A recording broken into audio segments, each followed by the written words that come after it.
Welcome to Global Forum, a platform for discussion of global issues from global perspectives. Today we're going to revisit an occasional series we have been doing on interreligious communication. Today's special subtopic will be New Frontiers of Interfaith Communication. We have two very distinguished guests who will help us educate on that issue. The first one to my left is Reverend Saeed, Mahe, Director of Organizational Development with United Religions Initiative. That's a very important initiative that Bishop Swing had started, I think, a decade and a half ago, and remains a very important component in interfaith dialogue world over. Very pleased to have you with us. Thank you. It's a pleasure to be here. And next to him is Reverend Harry Bridges, who's a minister of Buddhist Churches of America, and this is my first time meeting you, sir, also. Welcome to you as well. Thank you. Now let me start, either of you or both of you, why do you engage in interfaith dialogue? What's the purpose? What is your philosophical take on interfaith dialogue? Well, I think interfaith dialogue is really the root of what's needed to create a new fabric of cooperation, of relationship among people who, before this time in history, hadn't had the opportunity to get to know each other through communication, through conversation. So the purpose of interfaith dialogue, in my experience, is to provide a fresh fabric of relationships all over the world, and from those relationships to promote positive social change. Madam Maya, before I go to my other colleague, let me just ask you a follow-up question. Just for devil's advocate, your critics will argue two things. Number one, religion itself has been a source of conflict all through human history. And second is, not that people don't know each other. Those who are interlocked in these religious conflicts know each other very well, and they can't stand each other because of what they know of each other. How would you respond to that? Well, I think it's a mixed history, a checkered history. I think we hear in the news often that not only leaders of different faith traditions, but also people do have troubles getting along. They do run into conflicts. Some of them are violent. But I think equally, you have a very long history in the Middle East as well as in South Asia and other places of the world where people in villages, in towns, in cities, they've been neighbors, they've actually gotten along very well trying to handle the practical issues of their life. And the first point, that religion has been a cause and source of conflict, yes, it has in many events that we can point to historically, but the values within each religion has also contributed greatly to improvement and well-being of humanity to the extent we have it. And when we can imagine the mobilizing, introducing this element of cooperation, not coming together to be alike, but coming together to do something together, to improve, to stop conflict, and to begin to learn how to work together to solve these big problems that our planet faces. I think we've unleashed a very important new source of global good. Excellent. And what's your reason for engaging in interfaith dialogue, sir? And your church's reason? I think it's very easy as a minister of a temple. It's easy not to engage in dialogue, to just kind of retreat and only be concerned with my own personal temple or even my own larger organization and kind of ignore the outer world. But I also know, living in the San Francisco Bay Area and just the rich diversity and that, I don't know, something would be lost there, I think, if we didn't engage in dialogue with other people. It's almost too easy, right, not to engage in dialogue. I'm very fortunate to have attended the Graduate Theological Union in Berkeley, California, as a student of the Institute of Buddhist Studies.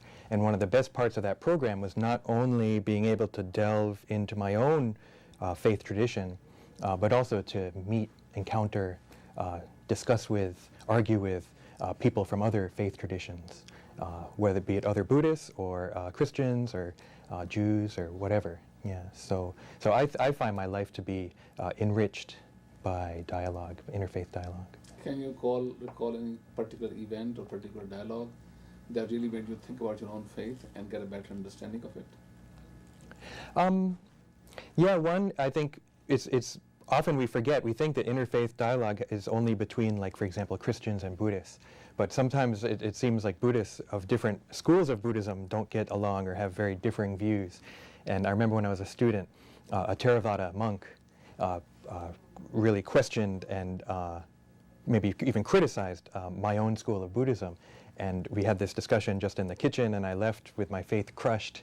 And, I'd felt like, wow, am I just wasting my time? But, working through that, and the next day, I really felt actually stronger in my own belief and my own commitment to my tradition. By having that critique, by having that questioning, was actually better for me. Because, again, it's too easy. If everyone around you is just agreeing with you, you're not really accomplishing anything. So. I understand you saying that interfaith communication has enabled you to understand and deal better with intrafaith communication? As well, yeah. Okay, Yeah. so that's very Yeah. good. But tell me, how do you engage? What's the standard methodology of engagement for your church in interfaith dialogue? What are the standards that you follow and the procedures you abide by in discussing, in holding these meetings?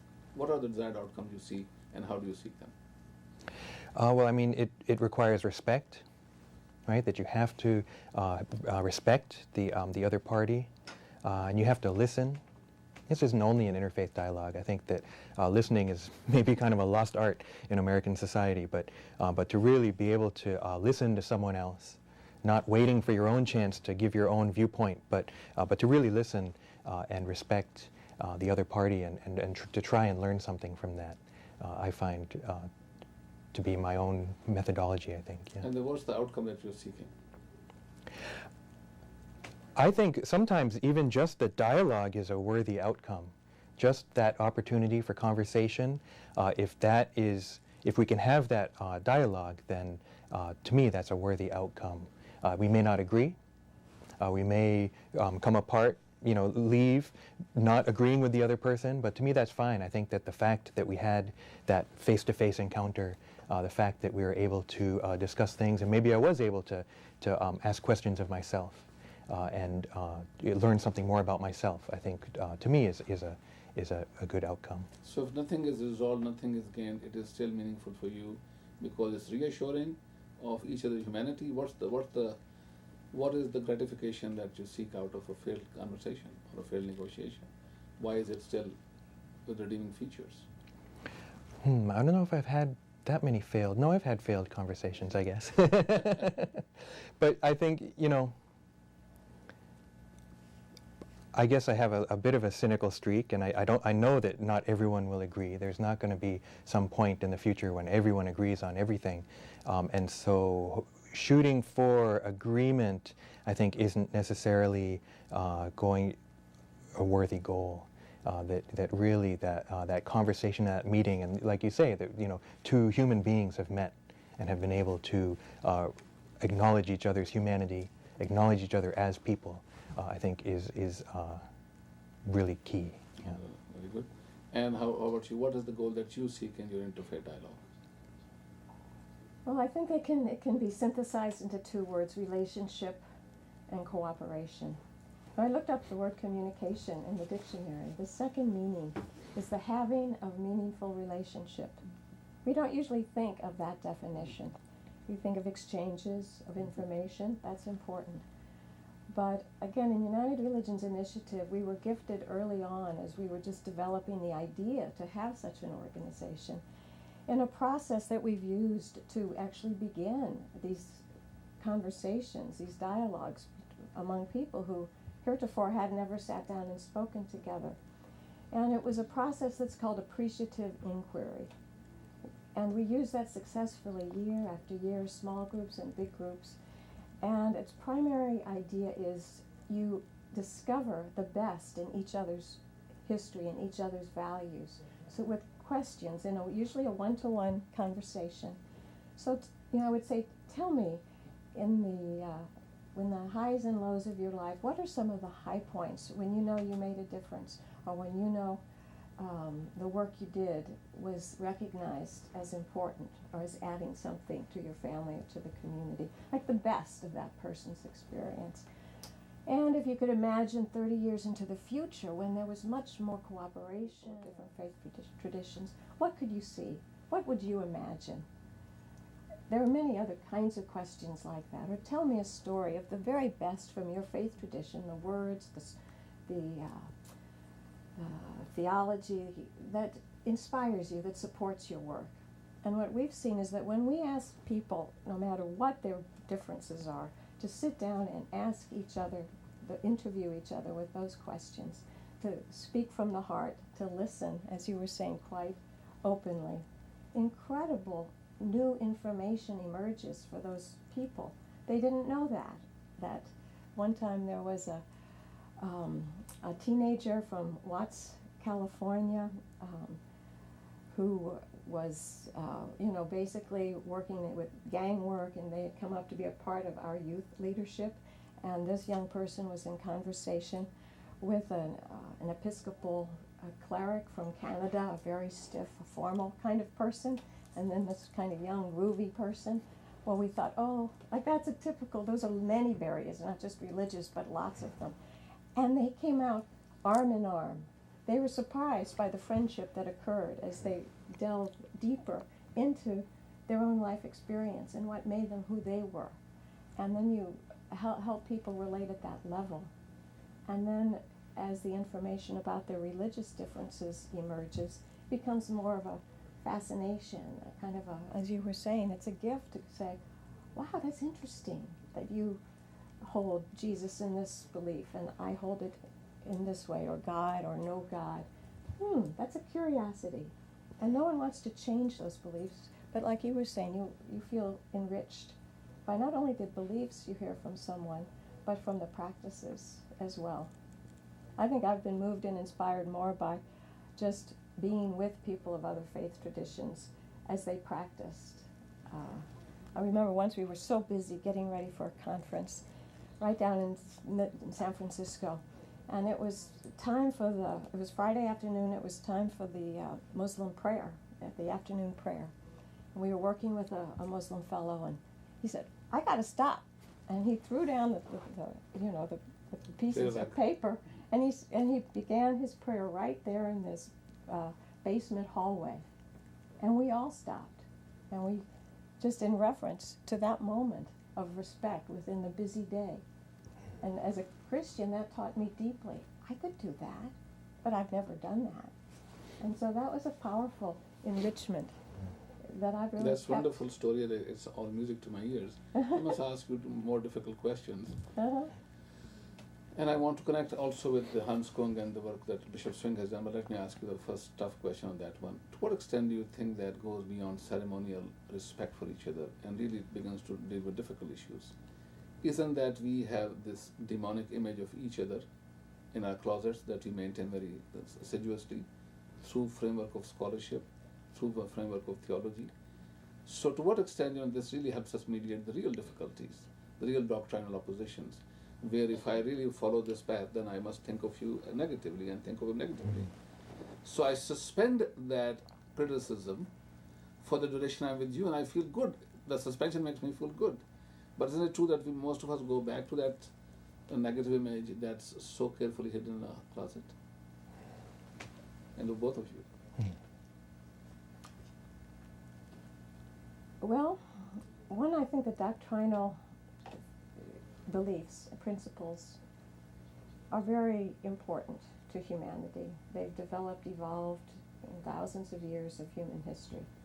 And so to hold them each in deep respect and to engage at that level about those ideas is very important. But to engage with respect, to deepen mutual understanding, is really key here.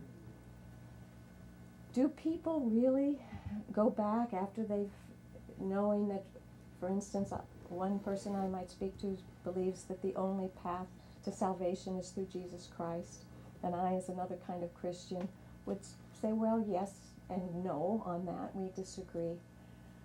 Would that keep me, you might say, forever apart from that person, and so I would hold an antagonism?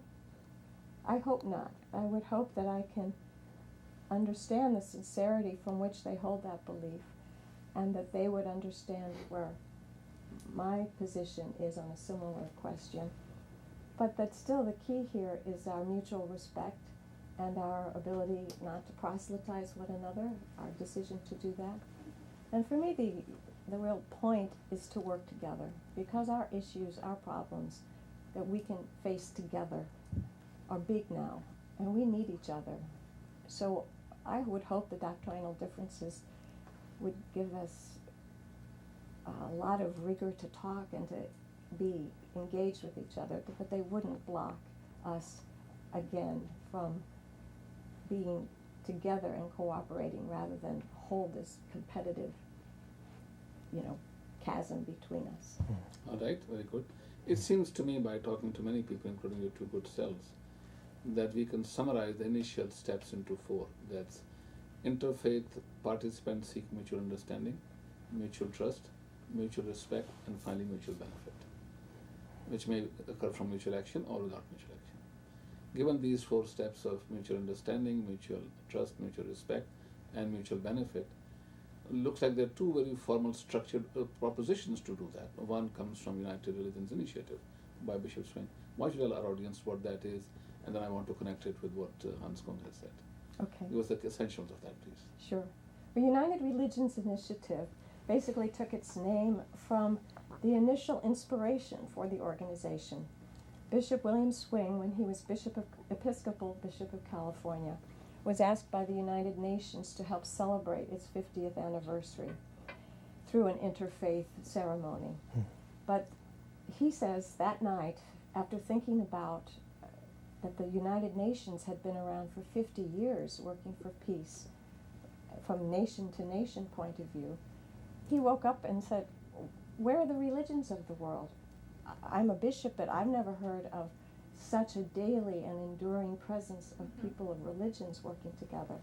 So that was a powerful inspiration, and he says he made the commitment that very night, I will do something about that. And he went around the world for a 3-month sabbatical, speaking with Hans Kung, speaking with various people who were leaders from different faith traditions. What do you think? Is the world in need of kind of another effort towards interfaith, interreligious dialogue, cooperation?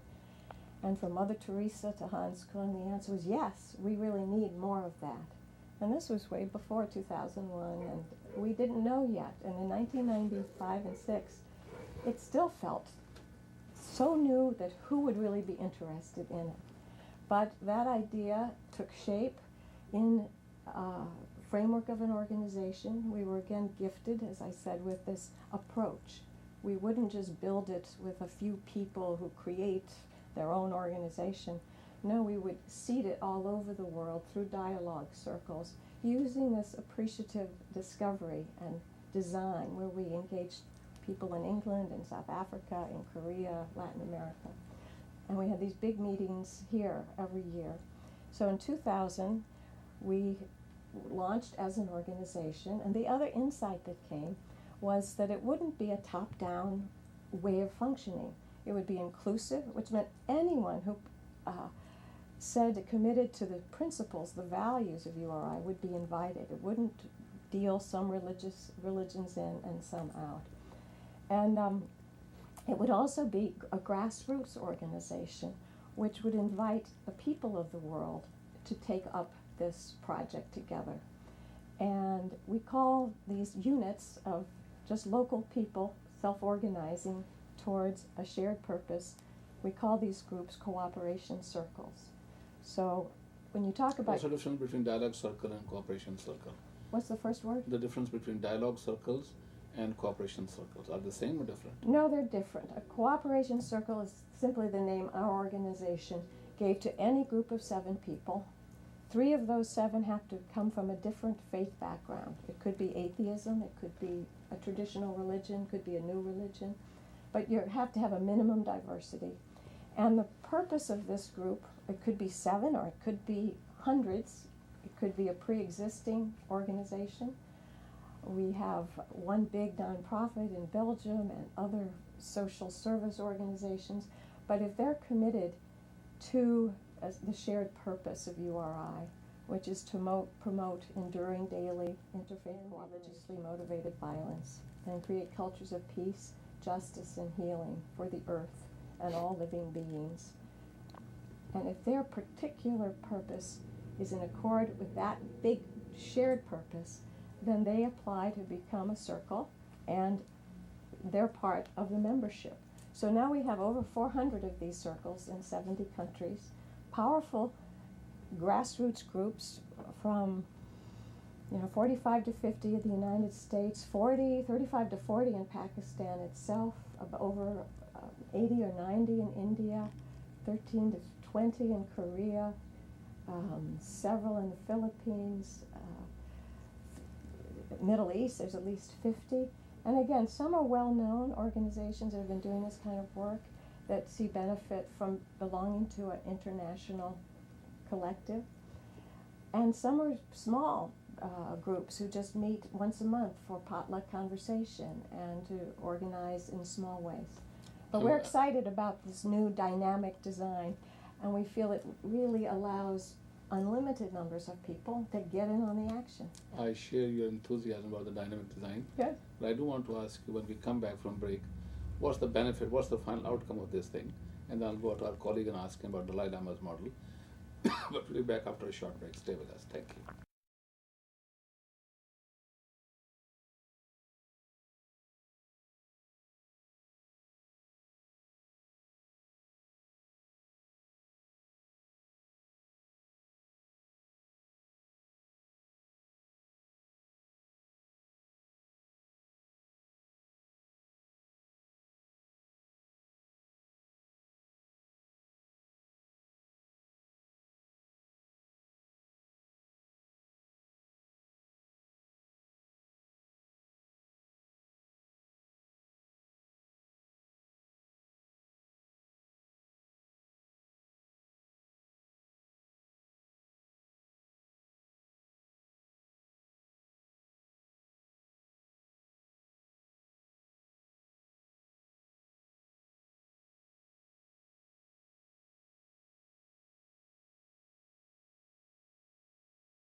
Welcome back. We are talking to our colleagues, Reverend Bridges and Reverend Mahe, about interfaith dialogue and what are the benefits that the communities can draw other than people who are participating in them.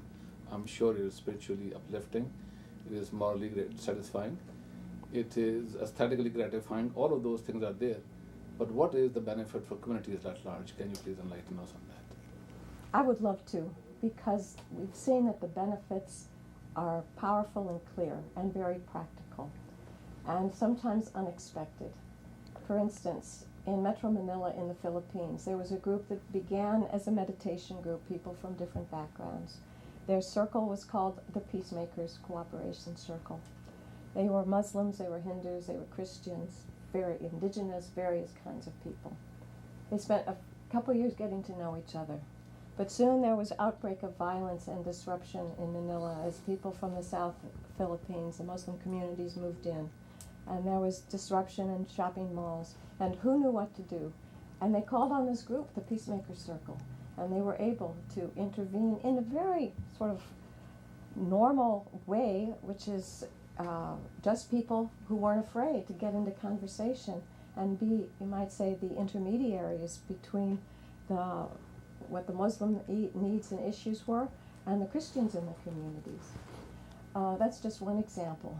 In Brazil, circles had been going for a few years, working with other nonprofits to change the law about the sale of guns. Rio de Janeiro is one of the highest murder capital of the world, and there's a tremendous amount of handguns that are sold.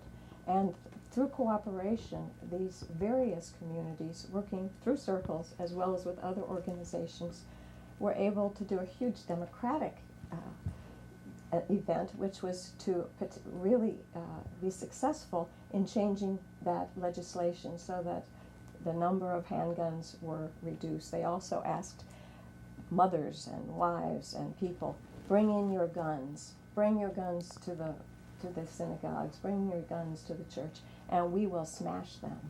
And they had a big bulldozer smashing the guns. Very practical. Just in Orange County, California, there's a consortium of different faith communities just this last spring. And they made a commitment that nowhere within 10 miles of any of these faith communities, synagogues, mosques, churches of different kinds, would anyone be hungry. And so they mobilized together a giant, working together with the different kitchens and services, a commitment to reduce the level of hunger of the poor people who lived in that area. Excellent, excellent. A few examples. And those are very good examples. Reverend, right now, Bridget, right now I come to you. Please tell me, what do you think is the outline of our good friend Dalai Lama's conception of a similar thing? They have the United Religions Initiative, which was given to us in great detail, with great clarity. Can you talk a little bit about the Buddhist approach to world problems and how global ethics from Buddhist point of view can help us address the same issues? Right.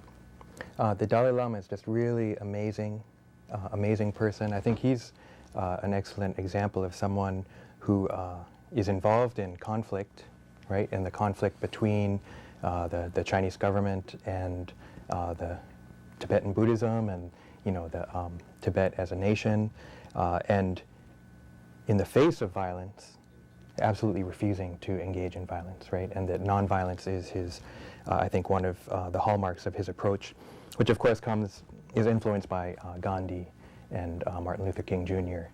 So I think just his approach is really interesting, that he doesn't necessarily take a purely Buddhist approach, but looking to these towering figures of nonviolence in recent human history. I think that there's two sides to his approach to Buddhism that allows it to kind of extend beyond Buddhism, and one is compassion, and boiling down the message of Buddhism to its absolute essential. One of the main things is this compassion, and not being so concerned about your own advancement, your own betterment, but feeling this compassion for other beings, right? And that Buddhism is about compassion for not only a certain group of people or your own family, but compassion towards all beings, all living beings. So that's one really important part. And then the other part that we were looking at in that book is the idea of reducing suffering of people. And that that's one of the basic teachings of Buddhism, is that life when lived in ignorance is suffering, is fundamentally dissatisfactory, that we're constantly wanting something else than what we have. We're not, that we're not satisfied with what we have. Also, the physical and psychological suffering that people, just human beings, have. But Buddhism is actively about reducing that suffering, not only for myself, but for others. And so I think that that would be a kind of a two-pronged approach for Buddhist ethics in the world, and that I think that could be applied not only within Buddhism, but maybe as a kind of a global ethical ideal. Yeah. Now, when you say, if I remember correctly from my early readings of Buddhism, the two key words were dukkha and sukha. Dukkha meaning suffering and sukha meaning comfort. And then it seemed like the purpose was to eliminate dukkha, which is suffering, and enhance sukha, which is comfort, and have compassion for people who are suffering, and have humility when you are having fun and having good times. Given all of that, is there a more structured format? Are there steps 1, 2, 3, like we have steps 1 through 3? You go into communities, you engage them in dialogue, you build these cooperative circles, you start working for local mediation, and from local mediation you hope to build some kind of a global structure. Is there some similar structured activity aiming at interfaith dialogue resulting in universal benefit? I have to say personally that I'm not aware of a something really that structured. I actually think that what's interesting about Buddhism is its flexibility, and that Buddhism really allows, speaking more as an individual, allows you to enter any situation and interaction, and that with those principles of not only compassion and caring for others and wanting to reduce others' suffering, but also I think is also really important in Buddhism, and that you have to be mindful of yourself, you have to be mindful of your own motivations, right? Be mindful of what are you really looking for. Are you looking just to feel good about yourself, right? Or are you really looking to help others? It's like there's an idea of dana, or of giving, but true dana is selfless giving. Not giving to feel good about yourself, but truly to give for the sake of the other. Very difficult, maybe impossible, I don't know, but that, well, Buddhist tradition would say, no, it's not impossible. The Buddha did it. I think that maybe we can see the Dalai Lama doing that. And obviously I think we see people, not only Buddhists, in other communities, engaging in just really incredible selfless activity. But it's really important, I think, to be able to engage in that mindfulness and self-reflection as well, and not to be afraid maybe to see, because we are human, we are imperfect. And so... May I ask you, mm-hmm. when you describe this thing, and I fully agree with you, and the Sufi masters, Muslim mystics, and others, even Lao Tzu has said a long time ago, let there be no evil in your thoughts. And I just emphasize it by saying that there be no evil in your private thoughts. Meaning, thoughts are mostly private, but I just double it to make sure. What I'm thinking of you in my head should not be different than what I'm saying to you in the face. But that makes me a better human being if I follow that. How do you think that necessarily affects the issue of dispute over water, or territory, or practices, or value system, or the notion of gay marriage, and keeping in mind that it could happen to somebody as educated as Professor Henry Louis Gates Jr., what happened recently at Harvard, when he was trying to enter his own home, he was arrested. So how do we make sure that these are not just very pleasant exchanges among few scholars and have a larger public benefit, and we are able to essentially change the ethical character of the communities we are serving? How would you reflect from Buddhist point? What would be Buddhist reflection on that? Yeah. That's. I think, again, I think that this ideal of self-reflection. See, in my particular school of Buddhism, which is Japanese, and it's a Japanese form of Pure Land Buddhism, it really is important to be willing to really see yourself, and willing to see, not so much to try and be perfect, not so much to try and erase all evil from myself, but to be willing to see when I'm not being perfect, to be willing to see when I am not, when I do have maybe improper thoughts or evil thoughts or self-centered thoughts would maybe be the way. And so I think that, though that's an ideal that we worry too much sometimes about. I mean, of course we have problems. We have racial problems in this country and all kinds of inequality. But sometimes I think that we're afraid to acknowledge that. And maybe a more being able to see that in yourself is the first step to changing that.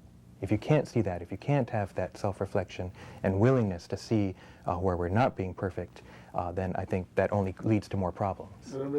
Can we take ourselves, I'm sure we need to take ourselves at the starting point, but can we also take ourselves at the ending point? Because if we take ourselves at the starting point of reflection, and we put ourselves at the center of the universe, and we end with ourselves being in the center of the universe, I'm afraid we have not solved many problems. That might create conditions under which situation emerges. Even somebody like Gandhi, when the untouchables, the leader of the untouchable came to see him, and he wrote a booklet on why I hate Gandhi and Jinnah, because he felt Gandhi was so much self-centered around his own notions of Swaraj that he could not see the misery of somebody else. So my question to you, as a philosopher, as a thinker, as a practitioner, as a Buddhist priest, for your reflection as a Buddhist, are we not giving ourselves too much importance if we start with ourselves and end with ourselves and say, my job is to purify my soul, I've done so, and I even know my sins and my weaknesses, and that's the end of my day? Do we not need some more work than that?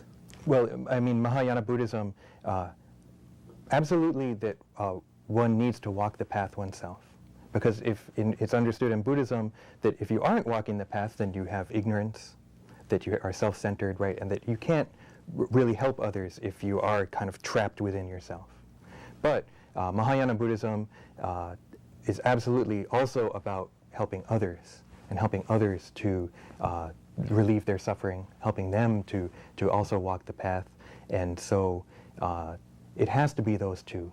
You're right. If it is just purely a kind of journey of the self, then it's only half the picture. And I think that in Buddhism that wouldn't be correct. That it has to be coupled with, actually the other side has to be more important. But it's understood that if I try to help others without helping, advancing myself, then that will, often the best intention, the road to hell is paved with the best intentions, right? That we're trying to help others, but am I really doing it to help you, or am I doing it for myself? When you become the change you want, you at least have cured 1% of the disease you want to eliminate. So starting with yourself works very well, but he could not eliminate the disease of untouchability from his own soul. That's why Dr. Ambedkar had to reject him. That's why I'm asking the question. There have to be some practical tests of our claims of spirituality, and that's the condition of people around us, is it not? If we keep them in their position of subjugation, then obviously we're not engaging in a spiritual enterprise. We're using faith as a means to keep other people down and out. Let me ask you, what will be your position in a situation of difficulty? Will you're a group, will it be willing to take a difficult decision? Is it difficult to take a decision? No, I'm asking you in a situation of conflict. Yes. Where there are two sides that are all in Yes. deep conflict. Is the membership of your group or leadership has a framework in which it can say this party is right, that party is wrong, we stand with the aggrieved party, not with them, or will they always say no, we want to be in the middle? Very good question. And we have faced this several times. And it's hard. And to minimize deeply entrenched beliefs and the emotions that go along with generations of suffering on both sides does come forward as we speak with our members of our cooperation circles. We have a global board of directors, and just this past year, as the bombs were going off in the Middle East, in Gaza, we had our board of our trustees from Palestine and from Jordan and from Israel and from Pakistan and from Ethiopia, Germany, talking to each other, trying to come out with a statement that you or I could take a stand together on. Here's where the dialogue itself proved invaluable. Did they arrive at a statement? No, they didn't. Did they stick together for at least 30 hours of conversation over several different teleconferences? Yes, they did. Did they really hear the pain of the people in Palestine, the Israelis? Yes, they did. Were they able to say, no, this group is right, this group is wrong? They didn't. And that, you might say, gave all of us a new lesson, that this work is the work of holding relationship together, holding mutual respect, and suffering, you might say, a pain of, at this point, there isn't a clarity among these people in words and language that would satisfy, that would, you might say, build a higher level of understanding from these polarities. So we're not perfect yet, no. But are we experiencing, engaging in what it takes to say, I'm going to call you and we're going to talk, even though I am so angry at what's happening in my country, and I'm so afraid of what could happen to my country. Yes, and to us that is a step forward and an absolutely essential step, which really goes to communication and dialogue as such a strong foundation. But isn't that dialogue then more of a social therapy, where a person who's being hurt is able to yell and scream, get this off their chest, and still find no moral sustenance, no moral support? Because the group sees clearly, well, let me give an example, very clear example. I asked this question of another very educated priest. I said, given the example of what happened in Iraq, where there were no weapons of mass destruction found, does any nation have the right to occupy the nation? He will not answer that question. I'm going to ask the same question of you. Does any nation have the right to occupy the nation, especially when its primary charge was so false? There are no weapons of mass destruction are found. Why is it still being occupied country, and where is the moral outrage of the spiritual world? Well, moral outrage, we get asked quite a bit to, as an organization, as a global voice, to speak because there's a moral outrage. There are so many issues around the world to speak to. Iraq is certainly a dramatic example. Various others, what's happening in Iran with the Baha'i community, what's happening in other countries with various But there's no comparison issues. in terms of people being killed. We Yeah, have yeah. killed more than 2-3 million people now. We've displaced 1/4 the Yeah. population. And we are the occupiers, all right? When self is the occupier, self is the aggressor, then I think responsibility increased by that much, does it not? Because when it's other party doing something wrong, it is always easy to condemn the other party and to rebuke them and to ask for redress and ask for compensation and everything else. When self is the one doing it, it's precisely the moment that the one's own spiritual mettle is tested, is it not? It's true, and I think we probably all lived through the disgust, at least I did, the nausea of when our country, this country, known for the ideals of democracy, decided it was going to unleash a shock and awe campaign in Iraq. What? Could that be this country that we hold these who has high principles of how to treat other people equitably? That didn't seem at all right. So I felt that definitely we shared as a community that outrage. I think too, to be human, to be in this place at this time, what do you do with that outrage in a constructive way is really keeps being the challenge of our global community, where different voices from different perspectives want to be heard and want to come together. So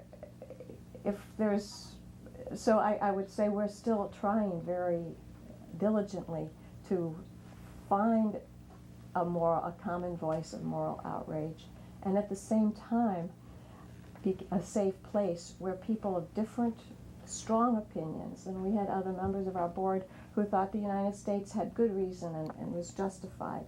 So we weren't all just swung one way or the other. And that's life. That's kind of the way it is.